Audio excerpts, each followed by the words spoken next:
안녕하세요. 세계에서 가장 영향력 있는 책, 바로 성경에 대한 아주 근본적인 질문을 한번 파헤쳐 보려고 합니다. 오늘 이야기에 오신 여러분 환영합니다. 자, 바로 이 질문에서부터 시작해보죠. 지금 우리가 읽는 성경이 과연 2000년 전에 쓰인 원본과 똑같을까? 이거 사실 굉장히 도발적이면서도 중요한 질문이잖아요. 우리가 이걸 어떻게 확신할 수 있을까요? 여기서부터 문제가 시작됩니다. 사실 성경뿐만 아니라 율리우스 카이사르의 기록이 된 모든 고대 문서 중에 원본이 남아있는 경우는 없다고 보시면 돼요. 우리가 가진 건 전부 사본의 사본, 또 그 사본의 사본인 거죠. 게다가 성경은 이걸 보세요. 보통 복잡한 게 아닙니다. 이게 그냥 책 한 권이 아니에요. 무려 66권의 책을 하나로 묶은 거고요. 저자만 해도 거의 40명에 달합니다. 쓰인 기간은 또 어떻고요? 무려 1600년이라는 어마어마한 시간 동안, 그것도 아시아, 유럽, 아프리카 이 세 개 대륙에 걸쳐서 세 가지 다른 언어로 쓰였다는 겁니다. 이건 뭐 책이 아니라 거대한 도서관 수준이죠. 과연 이 모든 문서가 어떻게 원본 그대로 전해줄 수 있었을까요? 자, 이 거대한 수수께끼를 푸는 사람들이 있습니다. 바로 웨스 허프 같은 전문가들인데요. 저는 이분들을 사본 탐정이라고 부르고 싶네요. 그럼 이 탐정들이 사용하는 기술 한번 알아볼까요?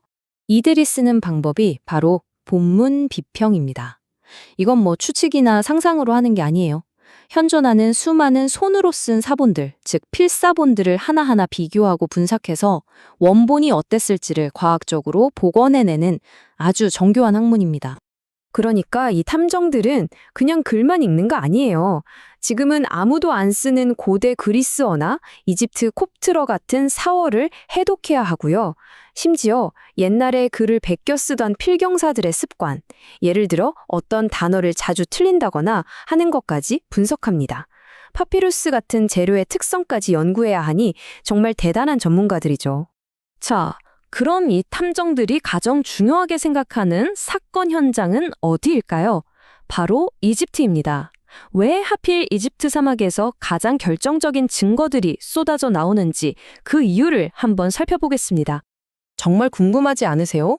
왜 다른 곳도 아니고 이집트에서 가장 오래된 사본들이 무더기로 발견되는 걸까요? 여기에는 아주 명확한 이유가 있습니다. 핵심은 바로 이 두 가지입니다. 첫째, 극도로 건조한 기후. 사막의 모래가 습기를 싹 빨아들여서 종이가 썩지 않도록 천연 방부제 역할을 해준 거죠. 둘째, 당시 종이 역할을 했던 파피루스의 본고장이 바로 이집트 나일강 유력이었어요. 이 기막힌 조건이 맞아떨어지면서 이집트가 고대 문서를 위한 완벽한 타임캡슐이 된 겁니다. 자, 이제 오늘 이야기의 하이라이트입니다. 그렇다면 어떻게 성경이 변질되지 않고 온전하게 보존될 수 있었을까? 그 핵심적인 이유를 알려드리겠습니다. 이 흐름을 한번 보세요. 아주 간단하고 명료합니다. 예수님의 이야기가 전파되면서 그 복음이 정말 무서운 속도로 퍼져나갔습니다. 그래서 이집트, 아시아, 유럽 할 것 없이 각지에서 서로 연락도 없이 독립적으로 사본을 만들었어요. 그러니까 어느 한 사람이 또는 어느 한 그룹이 자, 이제부터 내용을 좀 바꾸자 하고 마음먹어도 전 세계에 흩어진 모든 사본을 다 찾아내서 고치는 건 물리적으로 불가능했다는 거죠. 웨스허프의 이 말이 핵심을 딱 짚어주는 것 같아요. 뭐랄까, 마치 영화 다빈치 코드처럼 누군가 자기들 교리를 실적 집어넣고 싶었다고 쳐요. 그러려면 고대 세계 전역에 흩어져 있는 그 모든 사본을 다 찾아내서 하나도 빠짐없이 고쳐야 한다는 거죠. 아니, 이집트 사막 모래 속에 파묻힌 것까지 어떻게 찾아서 고치겠어요? 이건 그냥 불가능한 일이었습니다. 그리고 이게 바로 그 증거입니다. 사본들이 발견된 지역을 보세요. 이집트, 유럽, 북아프리카, 아시아 전역 이렇게 광범위하게 퍼져 있었다는 사실 자체가 성경의 변질을 막는 가장 강력한 방어선 역할을 한 셈입니다. 한 곳에서 내용이 바뀌어도 다른 곳의 수많은 사본들과 비교하면 바로 티가 나니까요. 자, 그럼 이런 질문이 나올 수 있겠죠? 잠깐만요. 성경 말고 도마복음이나 빌립복음 같은 다른 복음서들도 있다던데요? 맞습니다.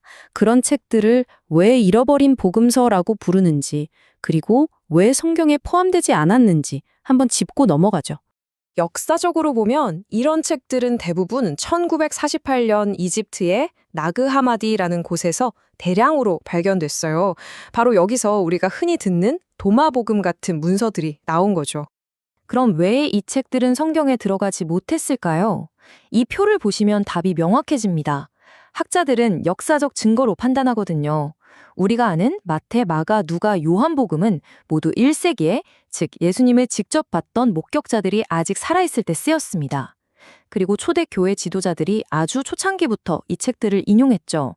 하지만 도마복음 같은 책들은 그보다 한참 뒤인 2세기 이후에 목격자들이 모두 죽고 난 뒤에 쓰였다는 게 결정적인 차이입니다. 자, 이제 슬슬 이야기를 마무리해 볼까 합니다. 지금까지는 기술적인 증거들을 살펴봤는데요. 사실 이 사본들 속에는 그것보다 더 깊은 어떤 인간적인 이야기가 담겨 있습니다. 오늘의 결론입니다. 비록 2000년 전의 원본 종이는 남아있지 않지만 지금까지 우리가 살펴본 수많은 증거들은 명확하게 말해줍니다. 우리가 지금 손에 든 성경은 원본의 내용을 매우 신뢰성 있게 그리고 충실하게 반영하고 있다는 것을요. 한번 상상해 보세요. 거의 2000년 전에 쓰인 아주 작은 성경 파피루스 조각을 손에 든 기분. 웨스무프는 그때 이런 생각을 했다고 합니다. 2000년 전에 이걸 썼던 사람은 대체 누구였을까? 그 순간 그는 단순히 낡은 문서를 보는 게 아니라 2000년을 이어온 거대한 이야기의 일부가 된 거죠. 오늘 이야기의 마지막은 이 질문으로 남겨두고 싶습니다. 2000년이라는 시간을 뛰어넘어 이어진 이 거대한 이야기의 일부가 된다는 것, 과연 오늘을 사는 우리에게는 어떤 의미일까요? 한 번쯤 생각해보는 시간을 가지셨으면 좋겠습니다.